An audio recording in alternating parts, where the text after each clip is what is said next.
ഹൈക്കോടതി ഉത്തരവ് മറികടന്ന് കരിങ്കൽ ക്വാറിയുടെ പ്രവർത്തനം നാട്ടുകാരുടെ നേതൃത്വത്തിൽ തടഞ്ഞു. മലപ്പുറം പുളിക്കൽ അരൂരിലാണ് സംഭവം.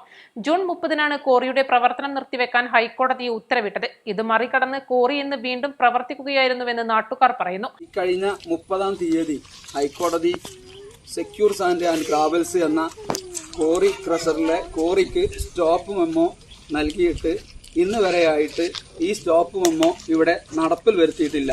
ആ കാരണത്താൽ ഇന്ന് രാവിലെ ഇവിടെ ലോറിയും അത് ഇറ്റാച്ചിയും വെച്ച് ഇവർ വർക്ക് ചെയ്ത സമയത്ത് നാട്ടുകാരായ എല്ലാ ആളുകളും ഈ സൈറ്റിലേക്ക് കയറുകയും പോലീസിനെ വിളിച്ചു വരുത്തുകയും കംപ്ലൈന്റ് അതോറിറ്റിയിൽ കംപ്ലൈന്റ് നൽകുകയും ചെയ്തതിന്റെ അടിസ്ഥാനത്തിൽ പോലീസ് വരികയും പോലീസ് വന്നിട്ട് ഞങ്ങൾ നിയമപരമായിട്ട് പരാതി നൽകിയിട്ടും നടപടി പോലീസ് ഇതുവരെയായിട്ട് പോലീസ് എടുത്തിട്ടില്ല. രാവിലെ 9 മണി മുതൽ ഞങ്ങൾ ഈ വെയിലും കൊണ്ട് ഈ കാണുന്ന സൈറ്റിൽ ഞങ്ങൾ സമരത്തിലാകുന്നു. ക്വാറിയുടെ പ്രവർത്തനം മൂലം സമീപത്തെ നിരവധി വീടുകൾക്ക് വിള്ളൽ സംഭവിച്ചിരുന്നു. East live, Kondotty.